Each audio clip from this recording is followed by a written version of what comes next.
আজকের ভিডিওটিতে 2025 সালের মাধ্যমিক এবিটি এর টেস্ট পেপারের পেজ নাম্বার 661 জিওগ্রাফির অবজেক্টিভস কোশ্চেন সলভ করব। সমস্ত উত্তরের পিডিএফ আমার টেলিগ্রাম ও হোয়াটসঅ্যাপ চ্যানেলে তোমরা পেয়ে যাবে। তো সবার প্রথমে শুরু করব সঠিক উত্তর নির্বাচন দিয়ে। প্রথম প্রশ্নেতে বলা হয়েছে, দেখো যে অবরোহণের অপর নাম, তো এর উত্তর হবে ক্ষয় সাধন। তারপরে প্রশ্ন হচ্ছে, দেখো যে ভার সঞ্চিত হয়, তো এটার উত্তর হবে কেটল হ্রদের নিচে। তারপরে প্রশ্ন, বায়ুমণ্ডলের 90% জলীয় বাষ্প অবস্থান করে ভূপৃষ্ঠের 6 কিলোমিটার উচ্চতায় মধ্যে। তারপরে আবহাওয়া মানচিত্রে মেঘাচ্ছন্নতা দেখানো হয়, তো এর উত্তর হচ্ছে অক্টাসে।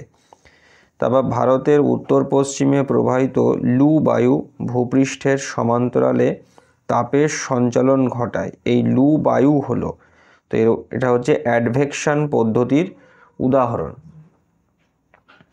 তারপরের প্রশ্ন দেখো, বলছে যে মরা কটালের সময় চন্দ্র ও সূর্য পৃথিবীর সাপেক্ষে নিম্নলিখিত কোণে অবস্থান করে, তো এর উত্তর হবে 90 ডিগ্রি। তারপরে প্রশ্ন, ইউট্রোফিকেশনের ফলে নষ্ট হয়, তো এর উত্তর হবে জলাভূমি। তারপরে সহ্যাদ্রি একটি তির্যকচ্যুত স্তূপ পর্বত। তারপরে গঙ্গার ডান তীরের উপনদী হলো সোন। তারপর বরদৈছিলা ঝড় দেখা যায় অসমে।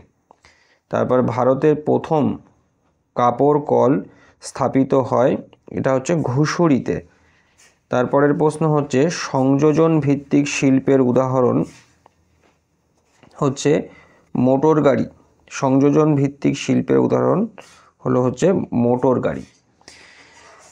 তারপরের প্রশ্ন হচ্ছে, দেখো যে ভারতের দীর্ঘতম জাতীয় সড়ক পথটি হলো, তো এর উত্তর হবে NH-44। তারপরের প্রশ্ন হচ্ছে, 15 মিনিট ইন্টু 15 মিনিট অক্ষাংশ ও দ্রাঘিমাংশ বিস্তারের ভূ বৈচিত্র্যসূচক মানচিত্রের সংখ্যাসূচক স্কেল বা RF কত? তো RF হচ্ছে, দেখো এখানে বলা হয়েছে RF হচ্ছে 1:50,000। এর পরের পার্টটি হচ্ছে শুদ্ধ অশুদ্ধ নির্বাচন। প্রথম প্রশ্নে বলছে সমুদ্রের জলতল হলো ক্ষয়ের শেষ সীমা, তো এটা শুদ্ধ হবে। তারপরে অক্ষাংশের ভিত্তিতে হিমরেখার উচ্চতা পরিবর্তিত হয়ে থাকে, তো এটাও শুদ্ধ হবে। তারপরে অ্যান্টার্কটিকার ওজোন গহ্বর সৃষ্টির জন্য দায়ী শুক্তিমেঘ, তো এটাও শুদ্ধ হবে। তারপরে প্রশ্ন, ভারতের উত্তরতম স্থানের নাম ইন্দিরা কল, তো এটাও শুদ্ধ হবে। তারপরেতে মধ্যপ্রদেশে বনভূমির পরিমাণ সবচেয়ে কম, তো এটা অশুদ্ধ, সবচেয়ে বেশি মধ্যপ্রদেশে। তারপরে প্রশ্ন হচ্ছে যে ক্যাডমিয়াম থেকে ইটাই রোগ সৃষ্টি হয়, তো এটা শুদ্ধ হবে। তারপরেতে ভূ বৈচিত্র্যসূচক মানচিত্রে রেল লাইন বোঝাতে কালো রং ব্যবহার করা হয়, তো এটা শুদ্ধ হবে।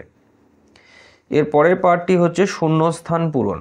তো প্রথম প্রশ্নে বলছে শূন্যস্থান পূরণেতে যে ইয়ারদাং ক্ষয় হয়ে তীক্ষ্ণ আকার নিলে তাকে নিডল বলে। তারপর প্রতিটি দ্রাঘিমারেখার সর্বোচ্চ গড় উষ্ণতা বিশিষ্ট স্থানগুলিকে পরপর যুক্ত করে তাপ বিষুব রেখা পাওয়া যায়। তারপরে প্রশ্ন, প্রতি ঘূর্ণবাতের বাইরে নিম্নচাপ বিরাজ করে। তারপরে প্রশ্ন, উচ্চ অক্ষাংশ থেকে নিম্ন অক্ষাংশের দিকে শীতল স্রোত প্রবাহিত হয়। তারপরে প্রশ্ন হচ্ছে আম্রবৃষ্টি দেখা যায় কর্ণাটক রাজ্যে। তারপরে প্রশ্ন হচ্ছে সেলুলোজ কৃষিভিত্তিক শিল্পের বর্জ্য। তারপর 2011 খ্রিস্টাব্দের আদমশুমারি অনুসারে ভারতের গড় জনঘনত্ব 382 জন প্রতি বর্গ কিমি। এরপরে একটি বা দুটি শব্দে উত্তর দাও। প্রথম প্রশ্নে বলছে নদী বাঁকের কোন দিকে ক্ষয় বেশি হয়, তো এর উত্তর হবে অবতল বাঁকে। তারপরে সাহারার বালুকাময় মরুভূমি কি নামে পরিচিত, তো এর উত্তর হচ্ছে আর্গ। তারপরে প্রশ্ন, এলনিনোর ঠিক বিপরীত অবস্থা কি নামে পরিচিত, তো এর উত্তর হচ্ছে লা নিনা। তারপরের প্রশ্ন হচ্ছে কাশ্মীর হিমালয়ের প্রধান গিরিপথের নাম লেখো, তো এর উত্তর হচ্ছে বানিহাল। তারপর ভারতের সর্বাধিক বন্যাপ্রবণ অঞ্চলের নাম লেখো। তো এর উত্তর হচ্ছে আসামের ব্রহ্মপুত্র উপত্যকা। তারপর কর্ণাটকের কোন জেলাকে ভারতের বৃহত্তম কফি উৎপাদক জেলা বলা হয়? তো এটা হচ্ছে কোদাগু।